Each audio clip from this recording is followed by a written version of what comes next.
Talk about it Tuesdays, guys. Good morning to you. Good morning to you. Good morning to you. All right, well, let's talk about it Tuesdays. And I did say yesterday that I wasn't going to come back. Well, no, I said I might not come back, but I'm here. So thanks for having me. How did everyone sleep last night? Was everyone's restful?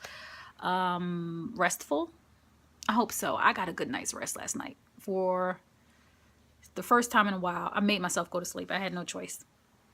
So, the topic of discussion for today's Talk About It Tuesday is going to be love, because love is my favorite. Absolutely, my number one topic to talk about.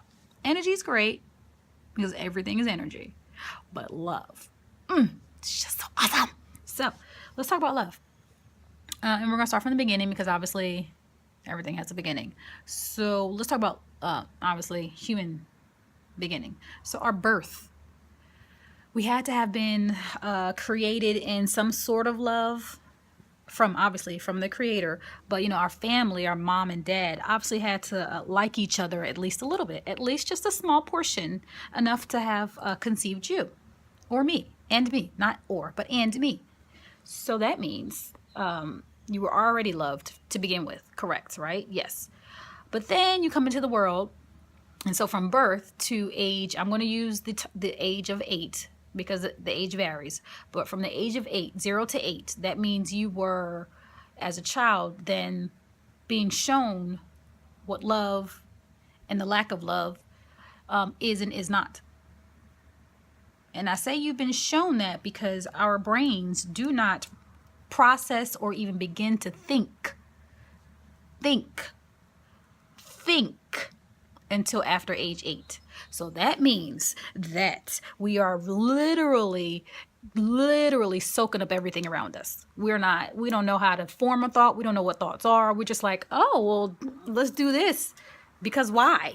Because the internet. No, we didn't have the internet back then. Okay. Well, I didn't, because I'm not old. It's okay. I am old. My soul's old. My soul is very young. My soul is like super young because it's so happy and just joyful all the time. But my mind is like old. Because I can't even I don't even know how to work a phone sometimes. I'm like, what? What's going on in my mind? I know how to work a phone, but I guess I don't because I'm not young anymore. Anyway, so back to the childhood. So the love that we were getting, it was like, really, as a child, were we really understanding what love is? No, we were just being shown it. Okay, good. We were being shown the love or life, period. And then after age 8, we start thinking thoughts. But we also have to then start with the love that we were shown or lack of love that we were not shown, and then use the world as our reference. So then we start thinking thoughts after age 8. Cool. I like this. I don't like that. No, I don't think that's right. I don't think that's wrong. I think that's wrong. I do not think that's right.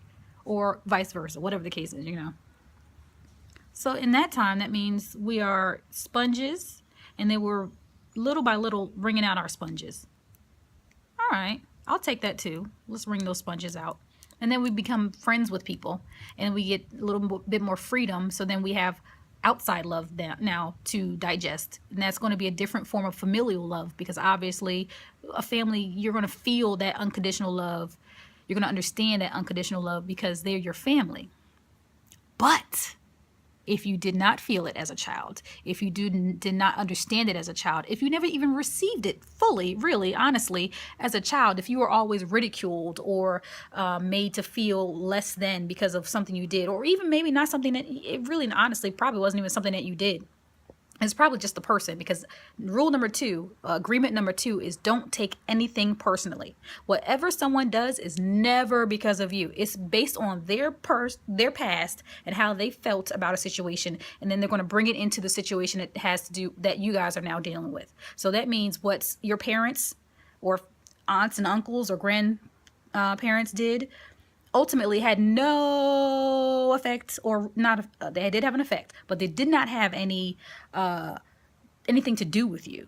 It was their brain, their thoughts, their feelings, that being projected onto you. But as a child, did we know that? No. We just felt that we were being punished, or we didn't receive the love because we were now being made to do something that we didn't want to do.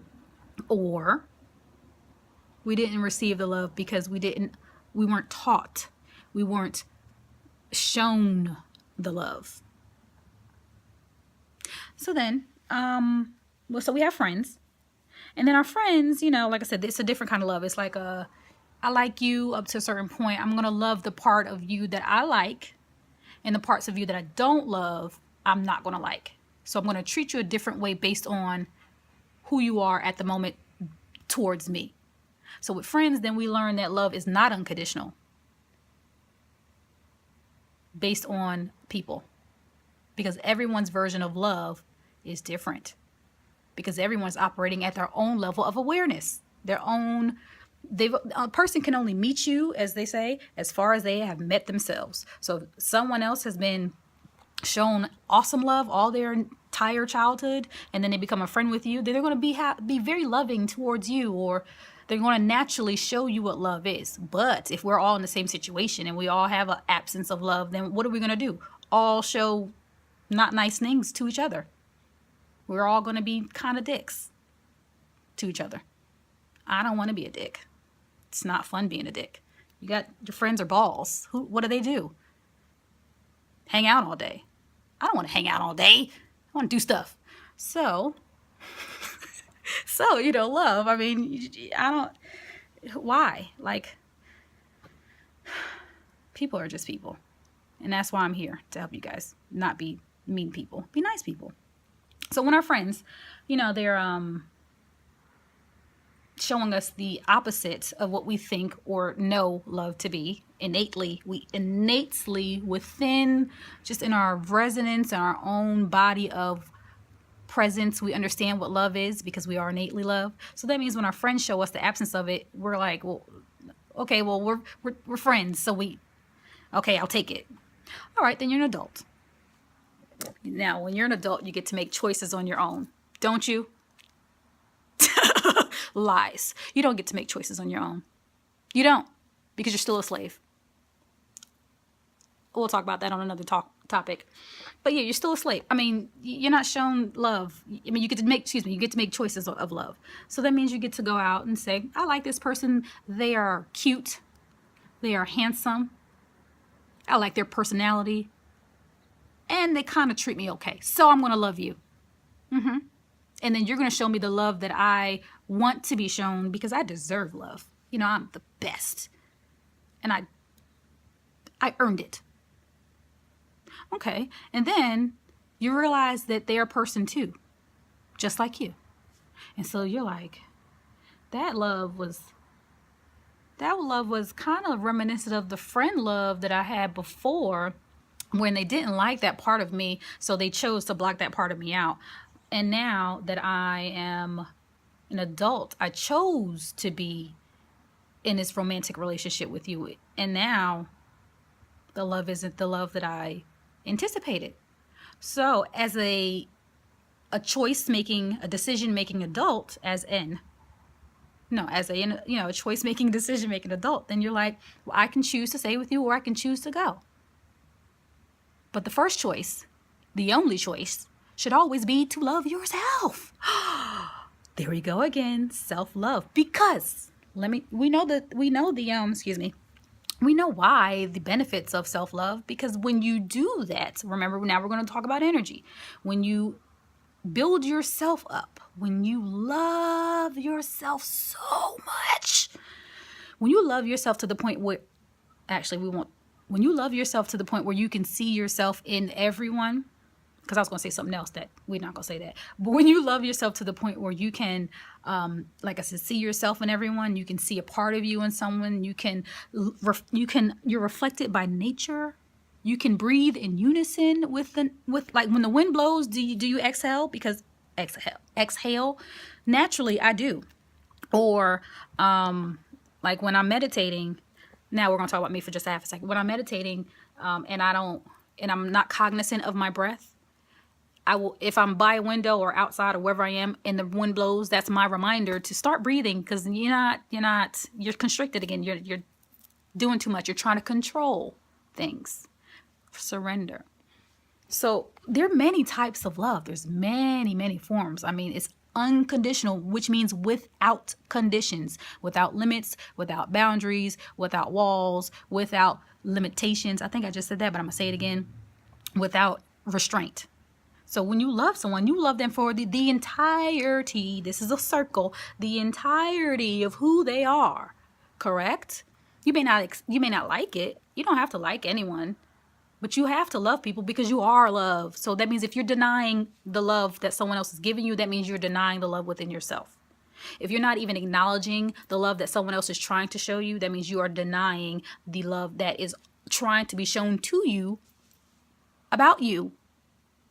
So the message has gone a little long today. We're just going to keep it short. I'm not going to make it as long as I did yesterday because I really wasn't planning to come to you guys today. However, when I'm led to do something, if I don't do it, that means I'm going to miss my blessing, and I'm not about missing blessings. So I'm just going to give you guys a really good way to now, I guess, start thinking about some things on a different light. There's a book that I'm reading, or was reading, Your Best Destiny. I don't even know if this is if you can see it. Anyway, this is Your Best Destiny by Whitley Phipps. He was on Oprah Super Soul Sunday a couple weeks, maybe a month. I don't really know how long ago, but it's a good book. So, if you guys read, which everyone should, but if if you guys read, I think that would be an awesome book to at least pick up, to just start thinking of, some stuff that goes way, way, way, way, way, way, way, way, way back. Because this is stuff that you are now compartmentalizing and repressing. And once you continue to repress, once you shake up a bottle of soda long enough, isn't it going to explode? No? When you open it. Yeah, when you open it, it's going to explode, correct? It's going to go just like that.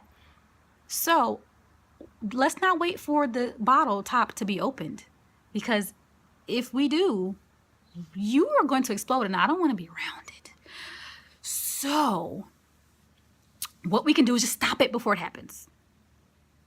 It's going to happen. Like, do we not feel this pressure building up? Do we not all feel this? I feel it. I know you feel it. So if we stop the pressure, if we get real and wake up and say, there are some things that you as a individual need to, let's work some stuff out. Let's just fix some stuff.